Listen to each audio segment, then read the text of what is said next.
In the quiet town of Ravensbrück, there was an old library that everyone loved and feared at the same time. It was called the Whispering Library. People said the library knew secrets about every person in the town. Some believed the books could move on their own, and others said the librarian had never aged in 50 years. But the strangest thing was this. Every 10 years, the library disappeared for one night. And when it returned, one book was always missing. A 16-year-old girl named Mira loved mysteries more than anything. She read detective stories, solved puzzles, and dreamed of becoming a famous investigator. Her grandmother warned her, never stay in the library after sunset on the disappearing night. But Mira didn't believe in ghost stories. This time, I will stay, she whispered to herself. I will find out the truth. The 10th year arrived. At exactly midnight, the town clock stopped ticking. The lights flickered. A cold wind blew through the streets. And then, the library vanished. Where the building stood, there was only empty land. But Mira was inside. The moment the library disappeared, everything changed. The shelves stretched endlessly into darkness. The books whispered her name. The windows showed strange skies filled with purple clouds and floating stars. And then she saw her. The librarian. Her name was Miss Corvina. She had silver hair, black eyes, and a calm smile that never changed. You stayed, Miss Corvina said softly. Very few are brave enough. Where are we? Mira asked, her voice shaking. You are in the library between time.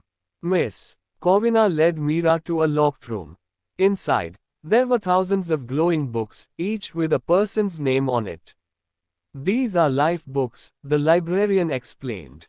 Every human has one. It records their choices, secrets, and future possibilities. Mira gasped. Then why does one book disappear every 10 years? Miss Corvina looked at her carefully. Because someone must become the next librarian. Myra's heart raced. What happens to the chosen person? They leave their world, Miss Corvina said. They become part of the library. They watch time, protect stories, and never age. Mira realized something terrifying. The missing book is the chosen person's life book. Miss Corvina nodded. The last chosen person was your grandfather.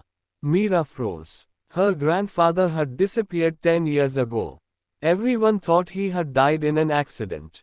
He was brave, Miss Corvina said. He chose to stay so the library could survive. The librarian handed Mira a glowing key. You stayed on the disappearing night. That makes you a candidate. If you choose the key, your book will vanish, and you will become the next librarian. Mira thought about her family, her dreams, and her life. But if I refuse? She asked. Then someone else will be chosen. The library must never be empty. Mira remembered her detective books. Every mystery has a third option, she whispered. She looked around and noticed something strange. The library was powered by stories and memories. People stopped reading, dreaming, and telling stories. That was why the library needed a guardian. Mira smiled. What if the library doesn't need one person forever? She asked. Miss Corvina looked surprised. Mira opened her notebook and began writing. She wrote about the Whispering Library, the life books, and the disappearing night. She promised to tell the world to read, write, and share stories. The library started glowing brighter. The shelves stopped shaking. The whispers turned into laughter. When morning came, the library returned to Ravensbrück. Mira was sitting at her desk, as if nothing had happened. But one thing was different. A new book appeared on the shelf. The Girl Who Saved the Library. Miss Corvina smiled at her from the counter. You found a new solution, she said. The library lives because people remember their stories. Mira grew up to become a famous writer and detective. Her books inspired millions to read, imagine, and dream. And every 10 years, the library still disappeared. But now, no one vanished. Because stories were no longer forgotten. Years after the mysterious night, Mira became a famous writer and detective. Her books about mysteries, hidden worlds, and magical libraries inspired millions. But every night, she dreamed of the Whispering Library. In her dreams, shelves stretched endlessly. Books whispered her name, and a familiar voice called softly, "Mira, come back." One night, she woke up with a glowing symbol on her palm, a tiny silver key. She knew what it meant. The library was calling her again.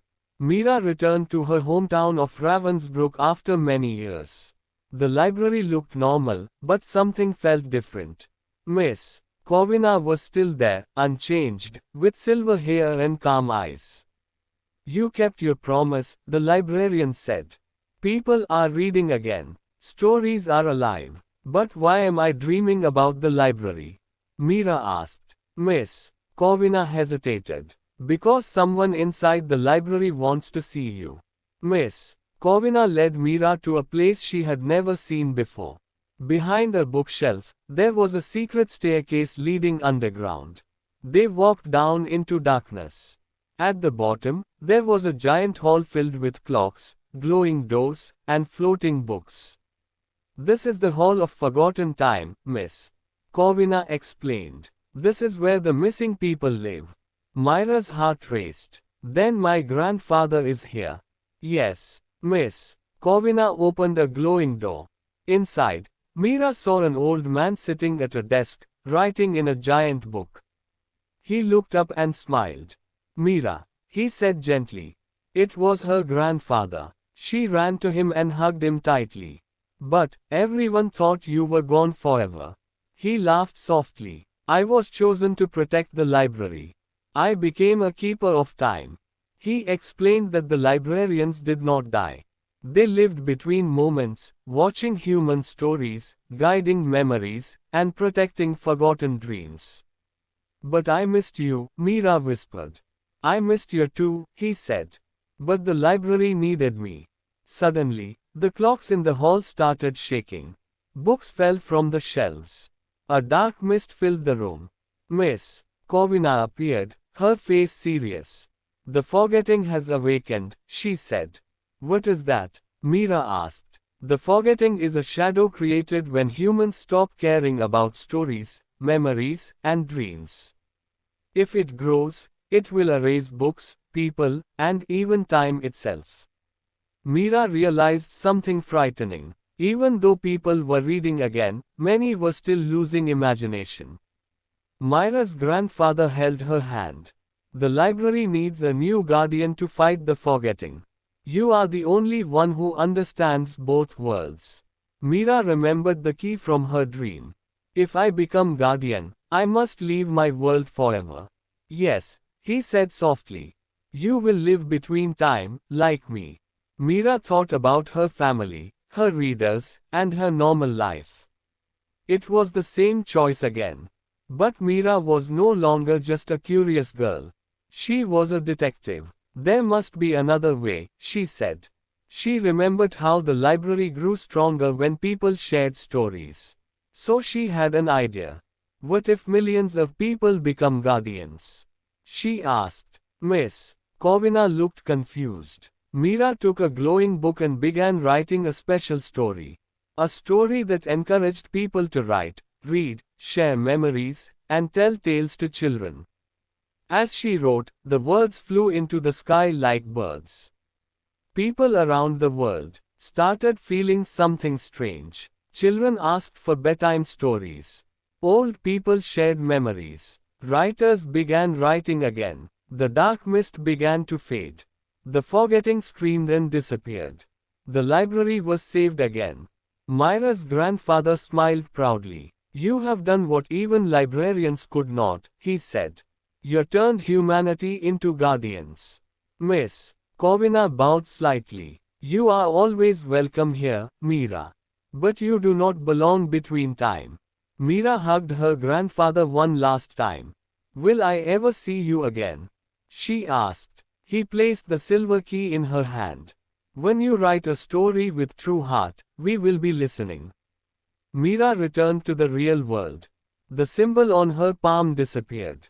Years later, she wrote her final book, The Keeper of Forgotten Time. People said it felt magical and real, as if written by someone who had seen another world. And in the Whispering Library, a glowing book appeared with her name.